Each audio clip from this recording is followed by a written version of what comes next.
বলতে গেলে এতদিন সময় লাগবে জল পরিষেবা, যা অবস্থা রাস্তার 2 বছর হচ্ছে, এখনো 4 বছর লাগবে। তাহলে 6 বছর কি আমরা জল খেতে গিয়ে জল বের করে দেবো? মুখ দিয়ে খেতে গিয়ে পেছন দিয়ে বেরিয়ে যাচ্ছে। সাকরাইলে 6 কিলোমিটার ভাঙ্গাচোরা রাস্তা দাবিতে প্রায় 45 মিনিট পথ অবরোধ করলেন এলাকার মানুষ। সাকরাইল স্টেশন থেকে মানিকপুর প্রায় 6 কিলোমিটার রাস্তা গত 3 বছর ধরে ভাঙ্গাচোরা জরাজীর্ণ অবস্থায় রয়েছে। ভাঙ্গাচোরা রাস্তায় পথ চলতি এলাকার মানুষ কখনো মুখ থুবড়ে পড়ছে, ভাঙছে হাত পা এবং অসুস্থ রোগী থেকে প্রসূতি মায়েরা হাসপাতালে নিয়ে যেতে পরিবারের লোকেরা খাচ্ছে হিমশিম। সাকরাইলের বিস্তীর্ণ এলাকার মানুষ এই রাস্তা দিয়েই প্রতিদিন যাতায়াত করেন হাওড়া বা কলকাতার উদ্দেশ্যে।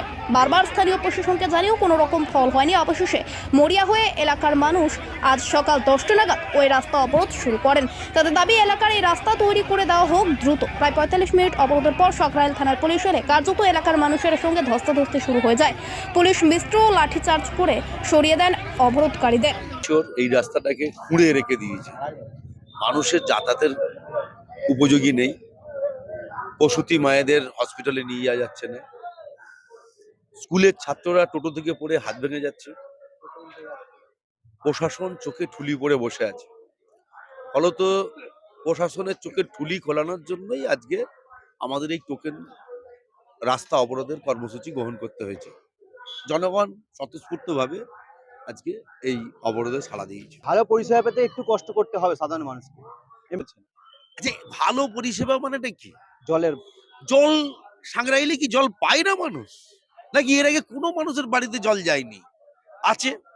আমরা কি গোটা এই যে পাইপ লাইনের কাজ গোটা রাজ্যে হয় না কোথাও, গোটা জেলায় কোথাও হয়নি? আমাদের জেলার অন্য অন্য প্রান্তে যেখানে কাজ হচ্ছে, একদিক থেকে কাজ হচ্ছে, একদিক থেকে রিপেয়ার হয়ে যাচ্ছে। কি কোন উদ্দেশ্যে যে প্রায় ওই 22-এর শেষ দিক, আজকে 24 শেষ হয়ে 25-এর প্রথম দিক আমরা দাবি করতে বাধ্য হচ্ছি, এই এত একটা লং টাইম এই রাস্তাটাকে খুলে এইভাবে রেখে দেওয়া হবে? এরকম ভাবে কোনো উন্নয়ন হয় নাকি? উন্নয়ন কি উন্নয়নের কি রাস্তা প্রথম মানুষ দেখছে? না জলের কাজ প্রথম মানুষ দেখছে? ওটা পশ্চিমবঙ্গে জলের কাজ হয়, ওটা ভারতবর্ষে জলের পাইপ লাইনের কাজ হয়, আমাদের হাওড়া জেলার বিভিন্ন প্রান্তেও হয়।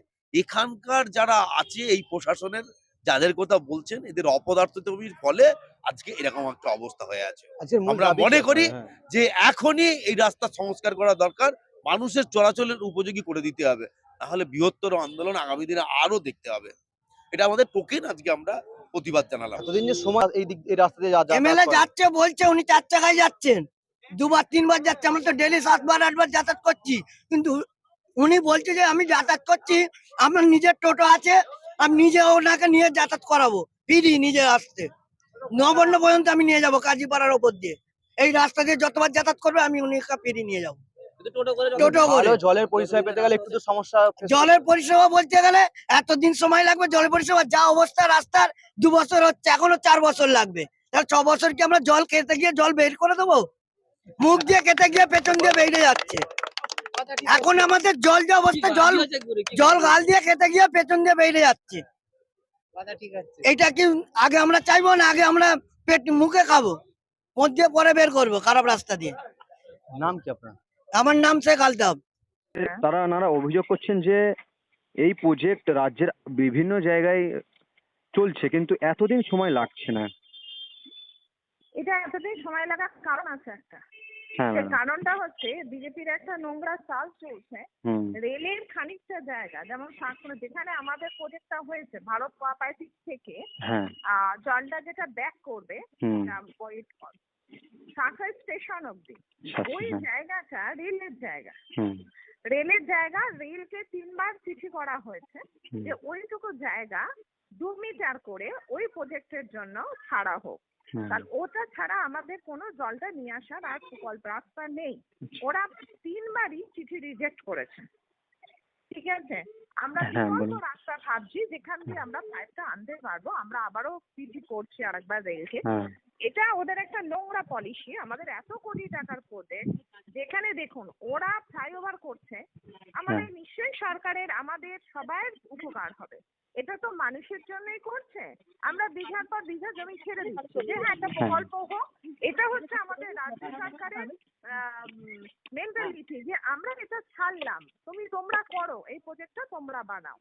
সেটা 40% টাকাতেই হোক আর 60% টাকাতেই হোক, কোনো রকম বাধা নেই। সাঁকরাইলে এত বড় ওভারব্রিজ হচ্ছে, কিন্তু এইটুকু জায়গা ছাড়তে রেল কোনো মতে রাজি নয়। সেই কারণে কাজটা একটু ঢিলে হচ্ছে, কিন্তু আপনারা দেখবেন পুরোটাই দুটো পাইপ গেছে, যেটায় মানিকপুর থেকে জল যাবে ভারত সোয়াপাটিতে। সেখানে জলটা শুদ্ধ হবে, পরিষ্কার হবে, হয়ে জলটা আবার ব্যাক করবে। ব্যাক করার জন্য কিন্তু আবার পাইপ খোলা হবে। এবার এই মুহূর্তে রাস্তা তৈরি হলে আবার খোলা হবে, আবার কি রাস্তা করা সম্ভব? তাই একটু, এবং আপনারা সব জায়গাতেই খোঁজ নিয়ে দেখুন, একটা এত বড় প্রকল্প